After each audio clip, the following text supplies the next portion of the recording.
Shalom Aleichem, on est dans Chazon Ovadia, dans la Melacha de une des 39 Melachot. C'est la Melacha Mechabe ou Mav'ir. Mav'ir, c'est allumer. Mechabe, c'est d'éteindre. Alors on verra quand est-ce c'est assour de la Torah et quand est-ce que ce sera assour des Rabbanan. Quand c'est assour de la Torah, vadaï que même de dire à un goy, ce sera assour. Mais quand c'est des Rabbanan, des fois, dans certains cas, alors on peut dire à un goy, quand c'est assour des Rabbanan. Comme assour des Rabbanan de dire à un goy, c'est un issour. Maintenant, que lui, quand on lui va faire une interdiction des Rabbanan, ce sera deux. Quand c'est oneg ou tsa'ar, oneg ça veut dire le plaisir de Shabbat, ou pas dans tout cas de plaisir. Ou par exemple, dommage, il est Betsar, un homme que lui qui ne peut pas dormir la nuit, il peut dire à un goy qu'il éteint la lumière. On verra, est-ce que la lumière de nos jours, c'est si quelqu'un il a une lumière LD, si maintenant cette lumière LD, c'est des Rabbanan, ou des Oraita, ou de la Torah, ça c'est une question dans Machloket Acharonim, une discussion de Machloket Acharonim. Alors vadaï qu'on peut dire à un goy que lui il fait ça béchinouille. Ça veut dire quoi? Il n'éteint pas de la façon normale qu'on éteint. Comment on éteint avec le doigt? Lui, il va éteindre avec le coude. Alors, ce sera Amiral et Goy, Beder Rabbanan, Béchinouille, ce sera aussi Moutar. On verra dans des conditions avec le masgan, il fait très froid ou il fait très chaud. Lui, il va allumer le masgan. Il ne pourra pas allumer le masgan. Le masgan, ça veut dire l'incanditionnel, la clim. Il ne pourra pas allumer directement. Mais par exemple, s'il a une minuterie, il peut causer l'allumage du masgan quand il fait très très froid. Qui a kol cholim et l'accord. Tout le monde ils sont malades quand il fait très froid. Alors maintenant, on peut causer que ça va allumer. Pas besoin d'un goy. Toi, tu peux le faire cela. Tu prends le masgan, il y a la minuterie. On parle qu'il y a la minuterie déjà, elle est avant Shabbat. Dès qu'il faut tout cela préparer avant Shabbat. Ah ben, si maintenant Shabbat, ils ont préparé la minuterie à 10h du matin, et en fin de compte, il fait très très très froid. Et on veut maintenant que ça s'allume à 8h. Alors maintenant il est 7h. On peut mettre les dents un peu plus. On les avance.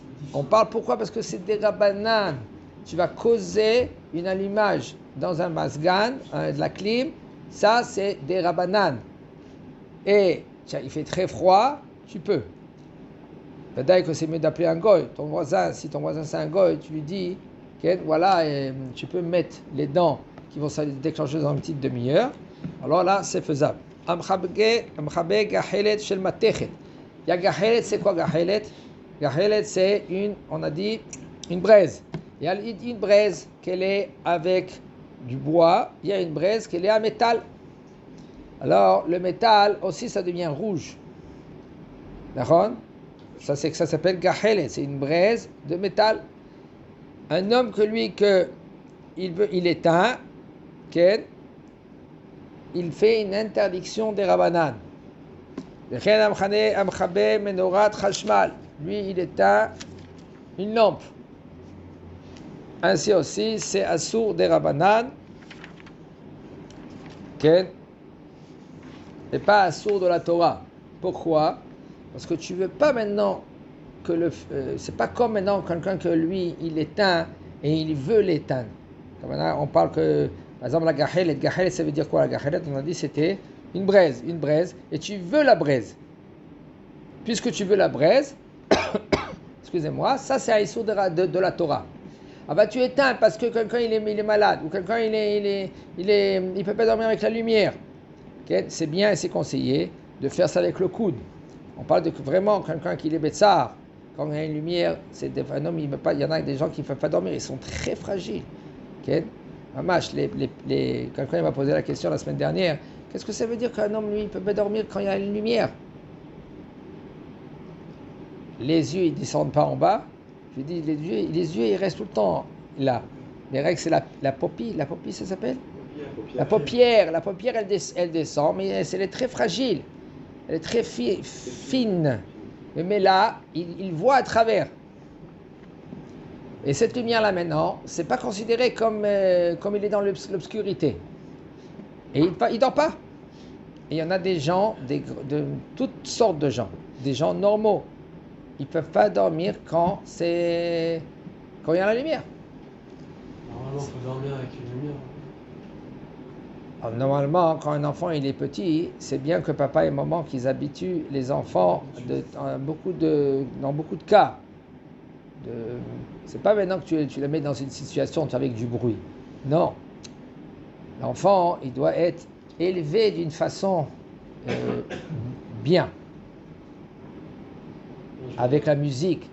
Des fois, par exemple, quand maman elle veut dormir, elle veut que le bébé il dort, c'est bien de le mettre dans une situation que même même qu'il fait jour, il peut dormir. C'est pas qu'elle éteint, elle va éteindre toute la lumière, elle va faire le silence. C'est conseillé, je crois, de dormir avec une lumière. Pourquoi? Une petite, pas dormir dans le noir complet. Alors ça c'est maintenant, tu habitues l'enfant de dormir dans le noir. Ça, c'est pas, pourquoi c'est pas bien? Parce que là maintenant, quand il va grandir, il aura cet obstacle là maintenant devant ses yeux. Que quoi?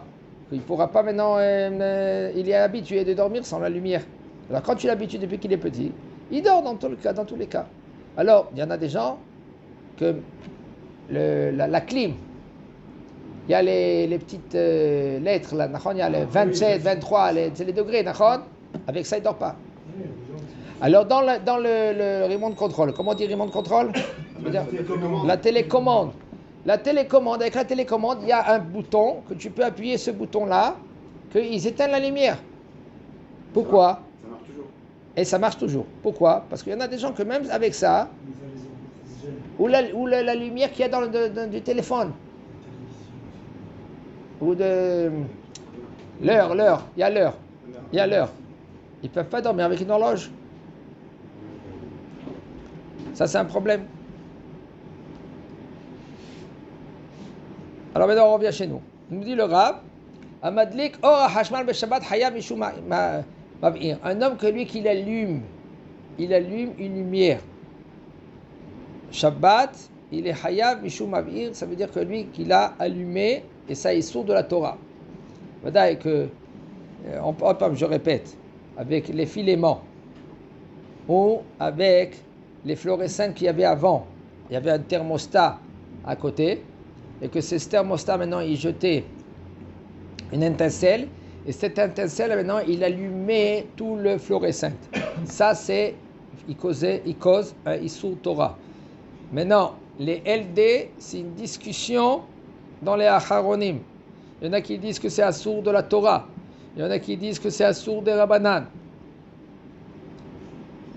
Oula mutar lekonen be'erev Shabbat, kavnen שעון שבת שיכבה וידליק מאליו את החשמל בשבת בשעות המסוימות. C'est moutar la veille de Shabbat de prendre une minuterie et de régler la minuterie. Que maintenant elle va s'allumer à telle heure, elle va s'éteindre à telle heure. Shekol melacha nigremet, parce que maintenant si cette melacha va se causer Shabbat, que toi tu as préparé la minuterie la veille de Shabbat, c'est moutar, comme une maman par exemple. Elle veut faire quoi? Elle veut que sa tefina, elle va être cuite Shabbat. Elle prend une marmite, et cette marmite-là maintenant, elle a mis tous les ingrédients, même une viande qu'elle est crue, et elle met la veille de Shabbat sur le plaque. Maintenant, sur le gaz. Et le gaz là maintenant, ou sur la plaque, et Shabbat, on parle que quand il met sur le gaz, on parle qu'elle met une plaque en métal.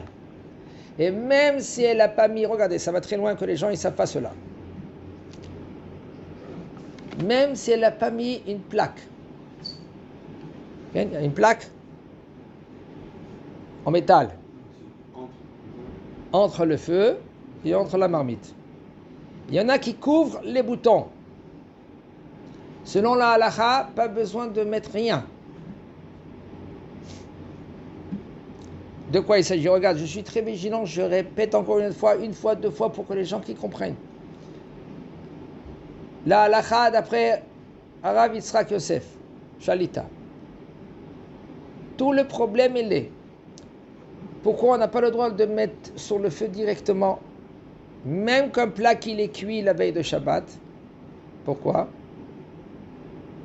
Parce que on craint que lui qui va remuer, Et quand lui va remuer, il y a des ingrédients qui sont encore crus. Et lui, qu'est-ce qu'il fait? Il cuit. Il cuit Shabbat. Ah ben si c'est cuit déjà la veille de Shabbat, dans tous les cas, c'est bien remué, cuit, eh ben, il n'y a aucun problème. Quel est le problème? Si tu l'as enlevé du feu, tu n'as plus le droit de remettre. Tu n'as plus le droit de remettre. Parce que tu l'as retiré. Parce que si tu le remets maintenant, ça s'appelle mirze kamvachel, une apparence de cuir. Les gens ils vont croire que tu crues maintenant au Shabbat. Et ça, c'est assourd des Rabbanan. Ah bah, si tu l'as mis la veille de Shabbat sur le plat, sur le feu, même qu'il n'y a pas de plaque, même rien du tout, tu peux, si c'est quelque chose qui est cru, tu peux le laisser tout le Shabbat matin, Ken, tu peux le prendre une fois, tu le retires et tu manges. Ah bah, c'est mieux, Vadaï que c'est mieux de mettre une plaque qu'elle sépare. Ken. Et comme ça, si maintenant tu veux le réchauffer, tu pourras le réchauffer pendant le Shabbat. Tu l'enlèves, tu peux le remettre. Parce que c'est considéré comme une plaque électrique, même que c'est le gaz. Chazak Obaou.